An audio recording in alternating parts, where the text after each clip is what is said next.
Hey, hello everyone. I'm Stefan Marceau, your host for the Nano Cruising Podcast.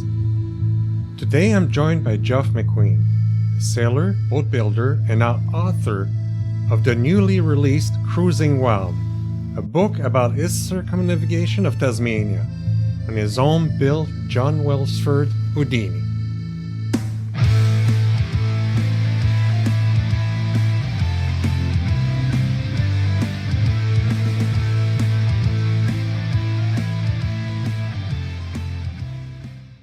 So, Geoff, congratulations on the release of Cruising Wild. For those who haven't read it yet, let's start. How did this incredible idea of circumnavigating Tasmania in a 13-foot dinghy first take shape? I guess it's about 13 foot, right, the Houdini? It's 13'2". Yeah. Okay, there you go. Yeah.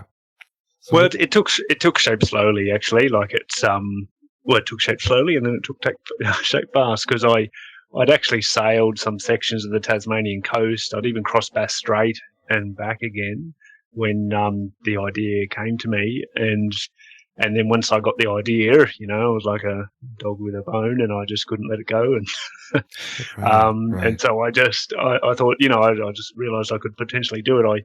I went to look, I did some research on the west coast because I knew that was the west coast and a little bit of south coast. I knew if I could satisfy myself that was safe to do that section of coast, or safe enough, safe in my view, then I was then I'd do it. And so I did my research and decided it was all possible. And it became a project that went for probably 2 or 3 years, I suppose, all up. Mm-hmm. I mean, I did it in little trips, or one of those little trips was 7 weeks long. But so I would do a section and then go home, go back to work, that sort of thing. I think if you did it all in a row, it would be unless you had all. It depends on if you had all the weather going with you at the be a couple of months' work, maybe. Yeah, and you do have to be patient, especially on the West Coast. And you were patient, waiting out the weather a lot of times. So that's important. So yeah. I think I did. I worked it out for a friend who was asking.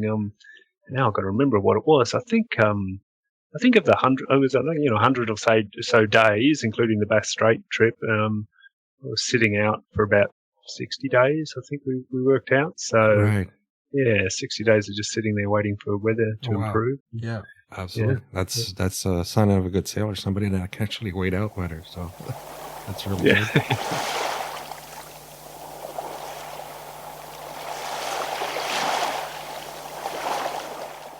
So I guess tell us about, you picked a Houdini, you built it. I think you saw one first from what I remember. You're somebody that had one and you decided you wanted it. And tell us about it and the build process. So, and did you have that boat in mind to do the crossing first? Is that what you? No, nothing like that. I mean, I'd actually just stumbled across it totally by choice. I didn't have, I wasn't really aware of dinghy cruising as a thing. I was a liveaboard cruiser. Mm-hmm. I was on the west coast of Australia and just stopped in Broome, this little sort of small town up in the remote northwest, and I was just flicking through a boat on a book on boat building, and it was just one of the pictures in there, and I thought, oh wow, that's sometimes a particular design catches your eye, and that one definitely caught mine.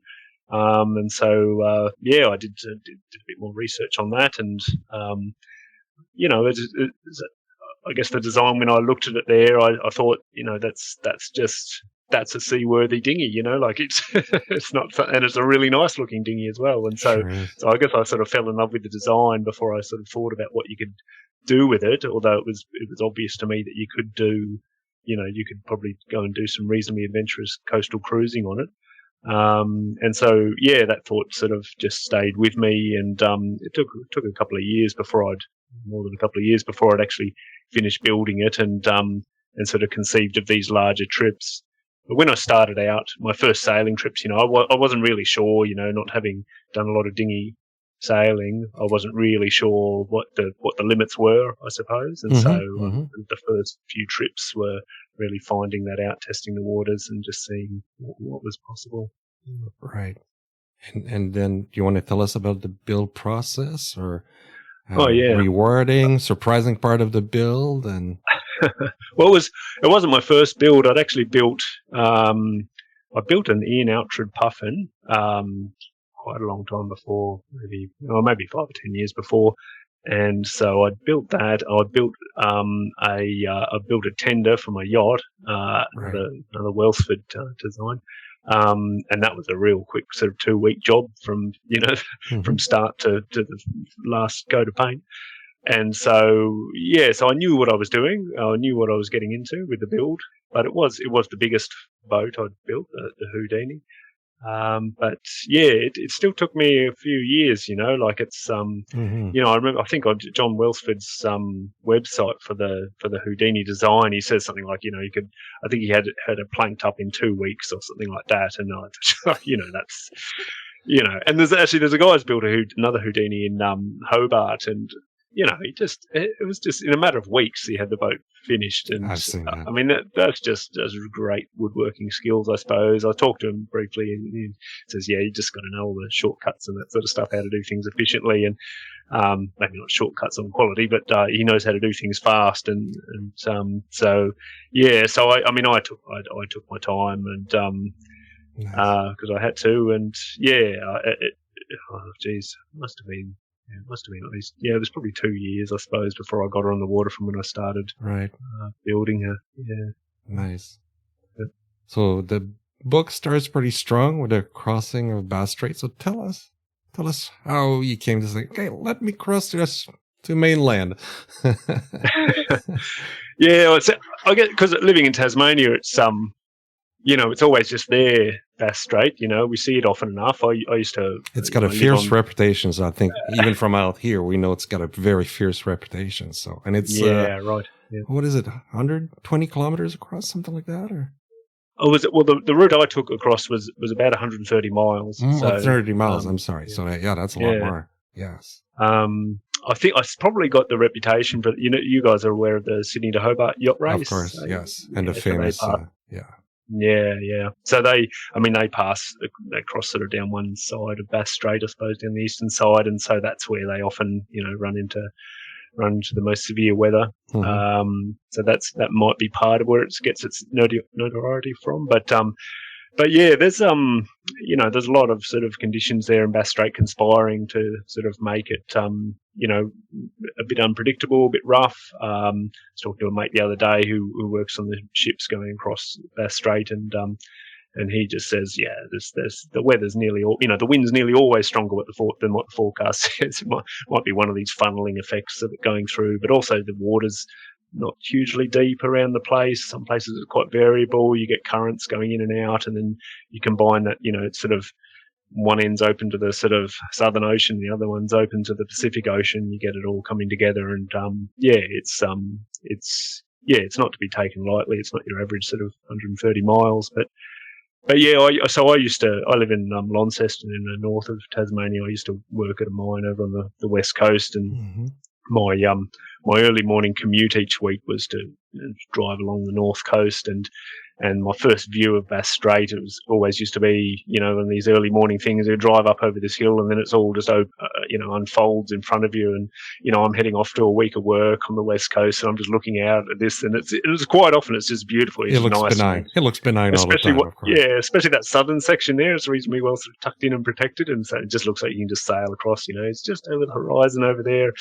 And so I must have done that over 100 times, and after a while that starts to have an effect on your brain. And good for him.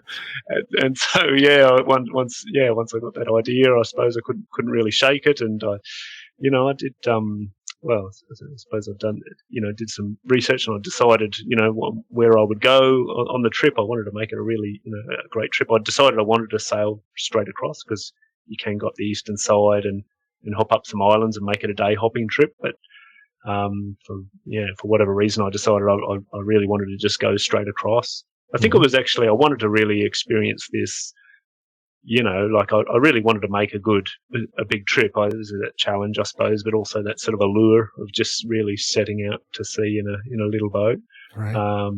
And so it's probably all those times when I was, that early morning looking out over Bass Strait, just that was the challenge that hung for me. So and then I think it's probably at least 6 months before I actually did it. I'd really backed myself into doing it. I decided, this is what I'm doing. So, and anyway, it went from it was about a 2-week trip. Yes. 2 days across, sleeping on board the dinghy in the middle, and then hopping back by the islands. So, it was a real fantastic little sort of odyssey. It was nice. Yeah, tell us about it. Tell us about the crossing a little bit. The crossing itself. I guess first, did you have any shakedown cruise before you attempted that? And nothing serious. So no. I mean, I'd already sailed the East Coast in the dinghy the year before. Yeah. And then I was doing a lot of weekend cruising, but nothing too serious. I was comfortable in the boat. I'd done my sort of capsize drills and all that sort of stuff, and sort of bit of heavy weather sort of sailing to get a feel. That came in handy. So tell us about that. So you crossed. Yeah. Tell us about the crossing a little bit. Yeah, so the first day was fine. The wind was a bit lighter, a little bit more on the nose than what I would have preferred. Always is, isn't it? Yeah. And I was actually going to sail right through the night. I had this idea that I was just going to stick it out and just go straight across, and it got to about midnight on that first day, and I was just totally pooped. I couldn't keep going. I was just and so I crashed for the night. I just slept in the floor of the boat. It's got good sleeping space in the bottom of the Houdini, and just hung off a drogue for the night. Woke up at. I assume you have a light up too, because there's a lot of traffic there, right? So. Yeah, well, not so much. I mean, one of the ways I designed the course across was to avoid the main sort of shipping channels, and so there's only two significant ports on the north of Tasmania, and then they mostly go to Melbourne, the sort of city on the mainland Australia, and so I was away from those shipping routes. Okay. And so I didn't actually see even the lights of another ship all night. But I hoisted a white light. I had a radar reflector up as well. Nice. But I could have. I don't know if any dinghies are carrying AIS or anything. I remember looking into this years ago, but it was all way too much gear. Yeah, it's too big, too much power, all that sort of stuff. But I've talked to commercial shippers, and they just say, look, you'd be to do that sort of thing. Like if you were going across Bass Strait on a regular basis, you'd be nuts not to take some AIS. Absolutely, because that's what they're looking at. Right. But anyway, I slept for the night. I'd sort of wake up at regular intervals for a lookout. Same sort of thing you do on a yacht. And then got going the next morning, first light, and then I was probably an hour into the second day, and it's blowing probably 15 to 20 knots. I was sort of close reaching. And then there's just this huge wave came, and just sort of aligned with the swells that were wrapping around over the top of King Island, sort of 100 miles west, and it was just this huge wave. It was tall. Like in my mind, it's kind of 6 meters high, whereas the rest of the seas was sort of 2 to 3. The swell, I should say, and then. It was steep at the top, like the top couple of meters were just really steep. Looks like it's on the point of breaking and just foaming at the top as well. And I just thought, I just thought, this is it. This is. It's got my number. This is the. Well, I didn't think it was going to be over. I just thought this is a real moment. This is. Yes. And there was and total helplessness as well. Like there's no way out of it. It's just like I would have said, "Beam me up, Scotty," if it would have done anything. But like it was just. Right. And I thought the sensible thing would be to just steer into it. But looking at the way that the height of it. I thought there was a chance it would just sort of tumble me end over end, tumble over backwards. I thought that's got potential to do more damage than if I was going sideways to it. So I was, and I was tossing that up in my mind. Do I, what do I do? Do I go into it or just take it on the beam? And I thought, no, I'll just take it side on and hope for the best. And I actually that wave I got over. And so we ended up, I took on a bit of water coming down the So you were on the beam? Is that what you say? You were on the beam? Yeah, that's right. So your listeners won't hear, but I'm going to make a motion with my hand. So I sort of went up, and it's like it's kind of like horizontal at the top of the wave, and then it drops down just rapidly dropped down the back of the wave, just pretty much horizontal. And that's what took the water, and the gunnel just sort of went into the water a bit there. But I was obviously keeping my weight right as far over as I could, and I got it righted again. And then I just see, look around, there's another wave, and this one's just like bigger, steeper, more foam at the top, and like this is it for sure. And anyway, so I got it going again, and just did the same thing, just took it side on, and at the top of that one, that I really got, the boat was sort of sideways again at the top, and on a side, and that one, the foam at the top really gave her a good shunt to the sideways, and that just sort of tipped her over a bit more, I suppose. My sunscreen went flying out of the boat, and I just one of these silly things, your mind works in funny way, and I just thought, I've only got one tube of sunscreen, and so I just dove after it right at the top of this wave. Wow.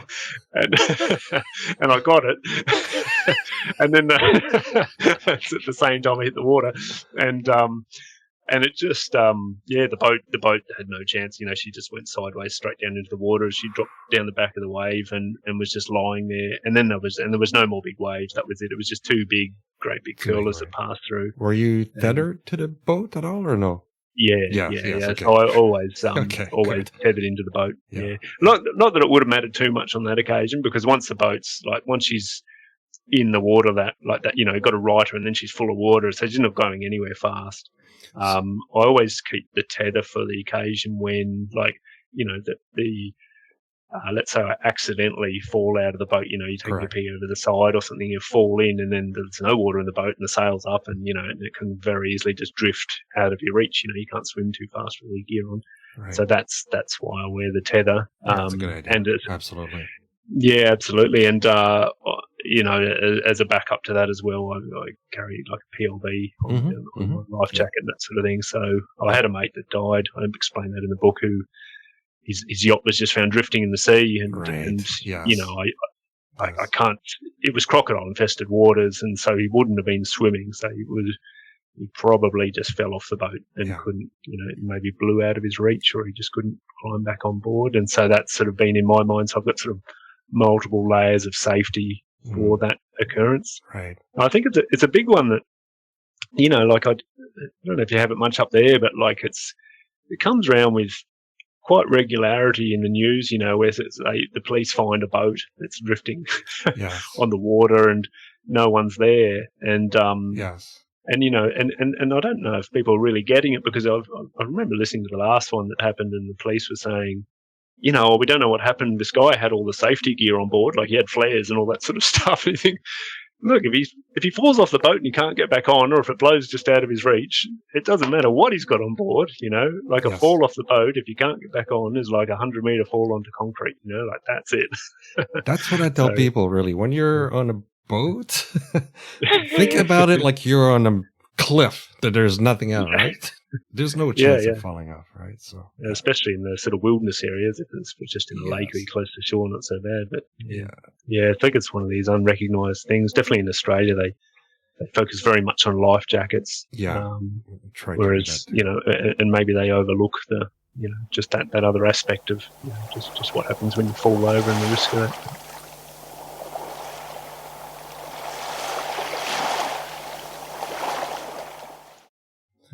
So tell us about. So you're in the water, and then what happens? I know you drill capsizing, but it's probably a little different than big swells, right? So that's it. So I had drilled capsizing. I got out where there was the seas were up, and so I'd got confident that I could right it in those conditions.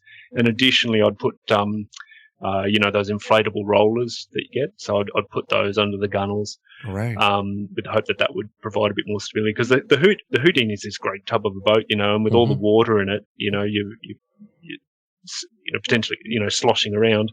Yeah. My concern is that in a severe enough seas, you'd get water coming in and water sloshing out, and you wouldn't, with all the bailing you were doing, that I wouldn't get ahead of it. Right. Now that the rollers, the inflatable rollers I put under the gunnels really helped that. Good. But even that, with the seas that were there, and again it was blowing, sort of 10 to 20 knots with maybe up to sort of 3 meter swell. Mm-hmm. That was a bit too much. Like it was just slopping in a bit here and there, and the seas were a little bit confused as well, with the wind coming from a bit of a different direction to the swell as well. Right. So I thought for a while there, just not too long, but it was just, oh no, this is a situation I've been concerned about. I'm not, I'm going to struggle to get this thing bailed. And because it was sort of, it was flopping around in the seas and taking water here and there. And then it occurred to me, I just sheeted in the sail a little bit, and that really stabilised it in the one position. And once it was stabilised in the one position, that was good. It wasn't taking on much more water, and I just bailed like hell. Mm-hmm. It got a little bilge pump in there as well, so that was working hard. That's good. And within about half a minute, I thought, yeah, I'm good. I've got this. Excellent. Yeah. But if I was to do it again, I'd probably get even more flotation under those gunnels if I was, going into it. Thing. I think that's basically in my mind now. Yeah. The limit of a cruising dinghy is the conditions from which you can safely recover from a capsize. Right. That should be there's a few other things go into it, of course, but that to me is the most clear definition of the limits as far as the conditions you could head out into. Right. What can you safely recover from capsize in? And with the Houdini, the more flotation I could put under the gunnels, the more severe the conditions that I'd be able to recover from. Good point. And how was the rest of the trip after that? Well, I got a sore neck from looking around to try and see if there were any more waves coming for the rest of it, because that was a whole rest of the day. I can imagine you becoming a little bit paranoid, huh? Yeah. Oh, I was really enjoying it up until then, and then I spent the rest of the day just like, okay, I want to get there now. Just glancing over my shoulder every 15, 20 seconds, looking for big waves. Yeah. But yeah, it was a hell of a thing. I got to the other side and just sort of, collapsed on the beach, and it's like, oh, thank goodness, like that's been, a couple of years of dreaming there. Yeah. That's an amazing accomplishment. That's what I love about dinghy cruising. You can have your own Cape Horn just in your backyard. Really, that's a pretty serious backyard. Exactly. That's a pretty serious accomplishment. So excellent. And going back, I guess you went through the east side, through the islands. It was a little easier, I guess, right? And then is that when you start to think maybe I could do the rest of Tasmania and go around? Is that when you started? Yeah. Well, no, not really. I kind of had a big, I did dinghy cruising after them for a few years, was just sailing with my wife and that sort of thing, little day trips, some overnight trips, right. Not doing anything too adventurous. I'd gotten right into whitewater kayaking at that stage, and that was just, all my spare time was just occupied with whitewater kayaking. And so, yeah, I guess it just went out of my mind, any big trips. I suppose I was satisfied as well with the Bass Strait. The Bass Strait was just this one singular trip that had just loomed in my mind, and I was just happy to have done that. Right. And then a sea kayaking mate of mine was trying to put together a crew to paddle around Tasmania in sea kayaks, and he wanted to, we all take off a couple of weeks' work a year, and then we go and paddle a section, and then the next year do the same, and then after maybe sort of 10 years or so, you've paddled around Tasmania, which has been done a few times before. People have gone around in sea kayaks,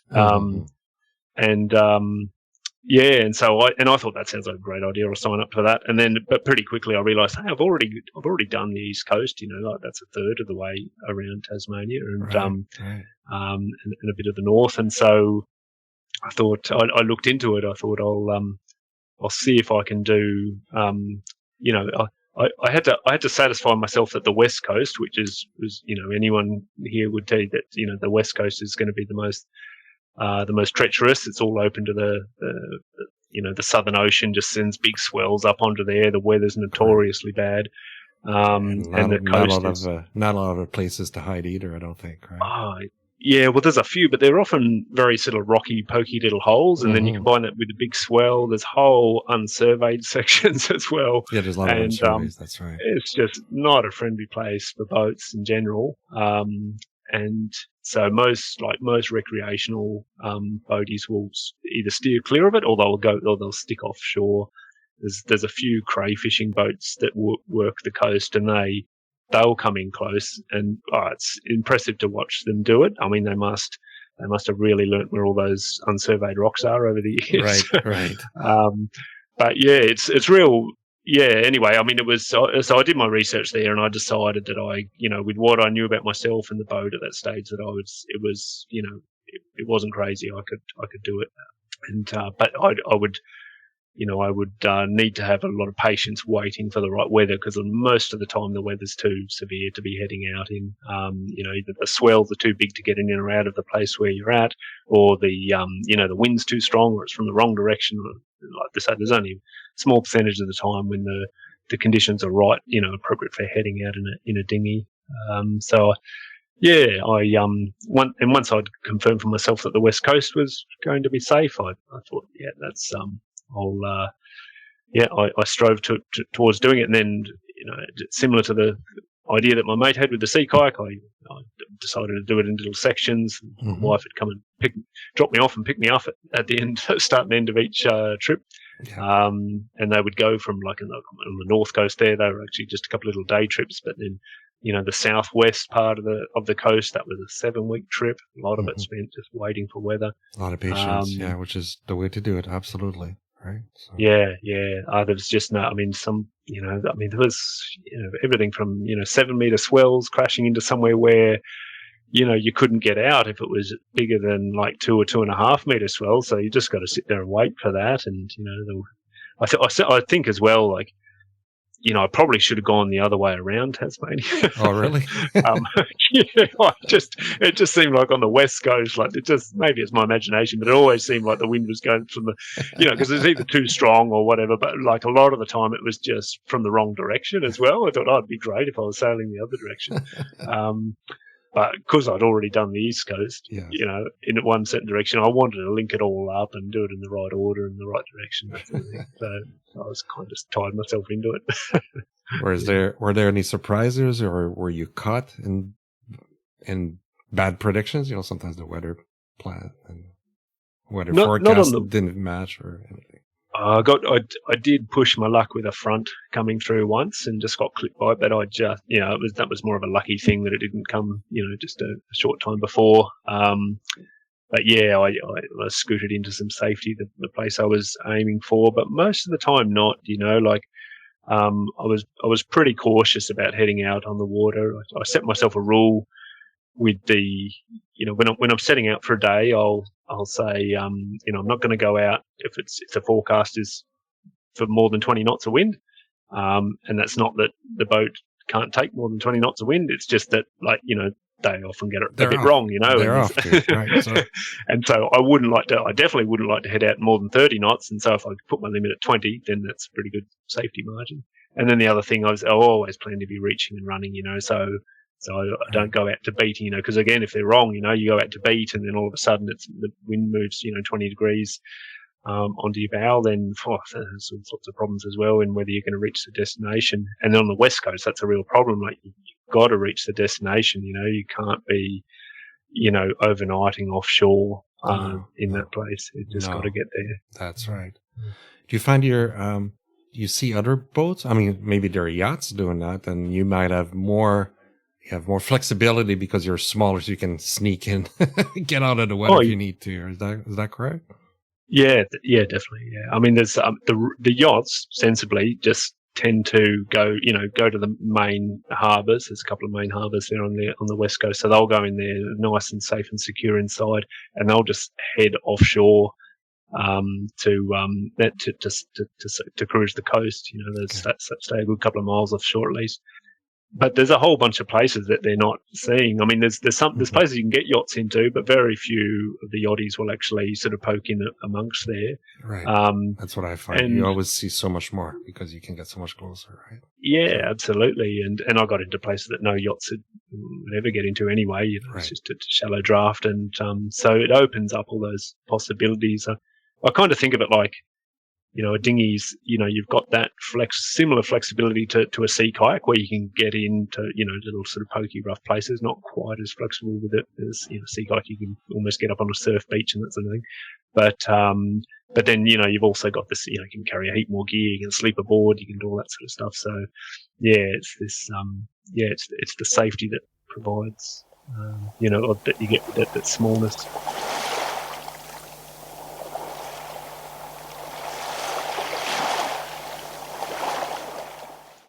And you had a electric auxiliary, I think, just barely to get in and out, I guess. Not enough to punch through some waves now, right? Yeah, I mean, if I motor the boat, well, let's say unloaded, I think.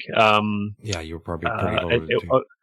I'm doing about 3.5 knots from memory. And then, but yeah, once I'm all loaded up and you've got the seas against you and the wind, as it did happen in one place I was trying to get out of. Yeah, it's hardly moving. It's right. And so, yeah, I mean that was an old setup. There's a lot more a choice out there now for electric options than what I had. Definitely, that's true. I've got great range because I use batteries as the ballast, so right. I can go about 10 nautical miles. Nice. With the batteries I've got, but yeah, I was trying to make some modern electric outboard recently, and it's just the speed was great. Oh, that's amazing. Yeah, absolutely. Gonna have to upgrade at some stage. Yeah.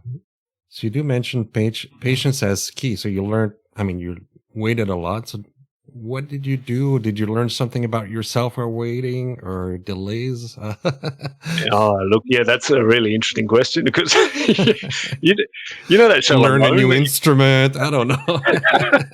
You know that show Alone that you got over there in the United States? I don't know. It's where they put people out there.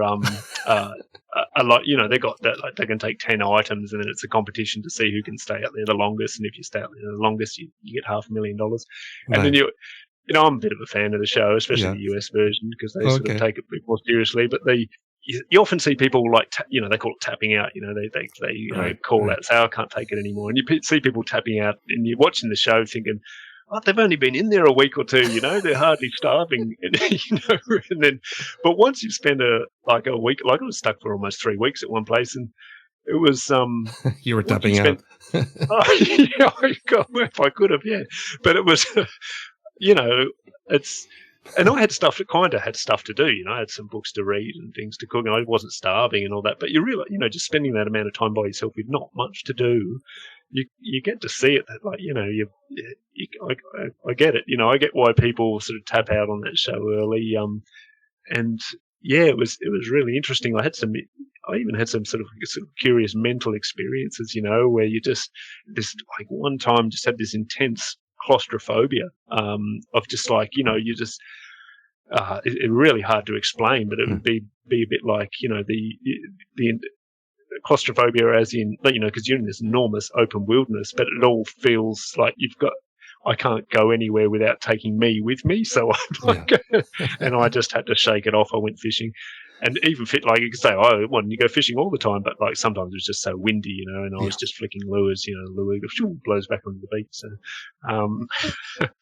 but yeah, that was the biggest challenge, and I finished that.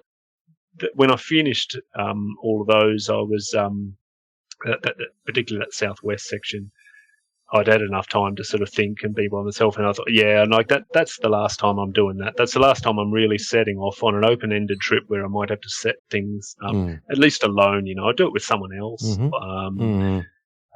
but yeah, I much prefer. You know, I thought, yeah, no, I want to go with company, and I've managed to do a bit more of that more recently, and just set out for something that you can complete on the one forecast. You know, or there's a backup plan, not somewhere where you're in the wilderness and you just got to wait for the weather to improve. Right. Yeah. I guess you were also documenting turning this into a book. Did you think about a book, or this came after or during? I guess. It occurred to me. I think I started thinking about it on the West Coast. Mm-hmm. And I wrote a magazine article for a local adventure magazine about a pack rafting trip I did on a river, and just to try out writing, just to see. Mm-hmm. I Mm-hmm. wrote 2,500 words for this magazine article, and it was so much work. I thought, oh no, hell, I can't write a book. Like that's just that's just Right. all this work. Like I was happy with what I did in the end, but it was too much. And but yeah, by the time I got around the south, and I just thought of all the stuff that had happened on all these trips, and and how it was kind of all a bit of a theme as well, and quite a few sort of funny things happening as well. That I decided to just go a bit further, and I had reasonably detailed logs Mm-hmm.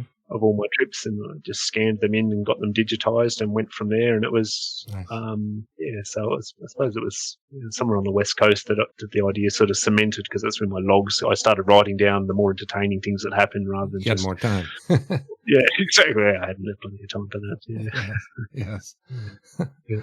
Have you heard from readers? I mean, it's pretty new that it's been out. Heard from readers? Has it inspired people yet? Or?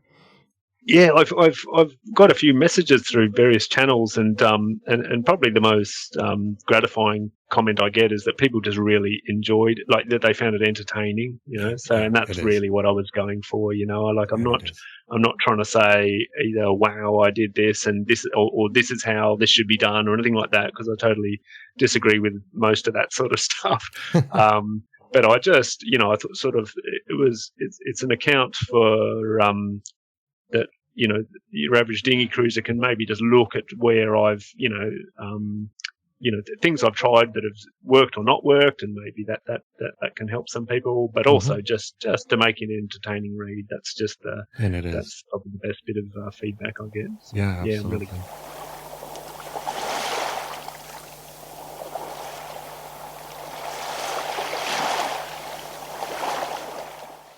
How did your relationship with the sea and small boats has evolved through it or after that? You're still much tied to the water, and I've enjoyed a bit more cruising in company. right. Matt Conboy from Small Craft Tasmania. I've got out with him a few times on some trips, and there's really someone with I guess Scamp. I guess that goes with you once in a while, right? Yeah, we did went around the Tasman Peninsula when he had a Scamp. Right. And he had a Bay Raider Right. when we did a trip down Shooting, we call it Shooting Island. But yeah, that just really nice to cruise in company. We get along pretty well, and he's very active, organising various sort of get-togethers and that sort of thing with the cruising. Nice. So I'm enjoying that aspect a bit more. Right. I haven't set my sights on cruising, doing any solo cruising. I'm enjoying some day trips with my wife, I've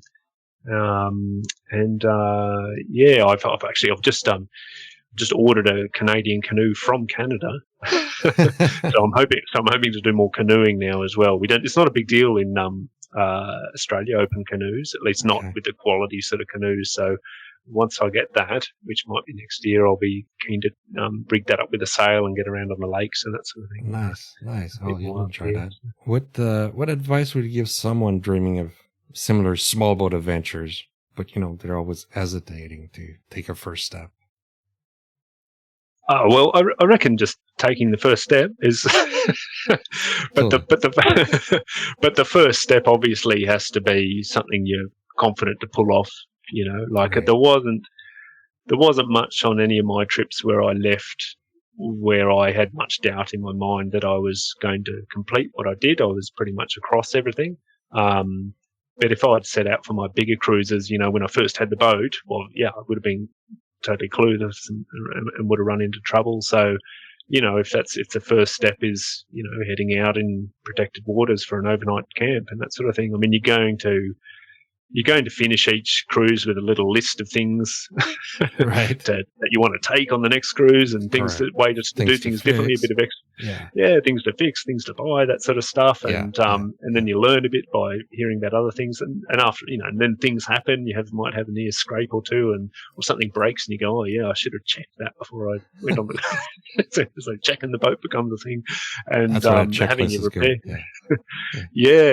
I listened to your podcast on the checklist with Kelly. That was great. I'd add in with that, he talked about toolkits and that sort of thing, and I take a pretty comprehensive toolkit when you're cruising somewhere wilderness wise. I've even got drills and screws and fiberglass and resin and everything, because there's absolutely no help coming in those places. Yeah, especially places you've been. That's why it's called cruising wild. So it definitely matches that, right? So. Yeah, it's a real wilderness coast. A lot of Tasmania. So yeah, you're really on your own. But yeah, people setting out, it's just small steps, and enjoy it. Just take those trips you want to take. I do think with the dinghy cruising community, in inverted commas, a lot of people have very capable boats, and they're using them, well within their capability. So I think there's a lot more scope for people to do more adventurous stuff with their boats, especially. Right. You did like me. You came from a bigger boat to a smaller boat. Are you, I guess, sold now, on the small boat, like I am, I guess? Small boat religion, I guess, that's what I call it. Yeah, absolutely. Because I was a liveaboard cruiser. We sailed around Australia, and I used to crew on some of the boats that were circumnavigating in my younger years, and that's all a lifestyle thing, right? That's all, you're living aboard, that's your home, and you're traveling.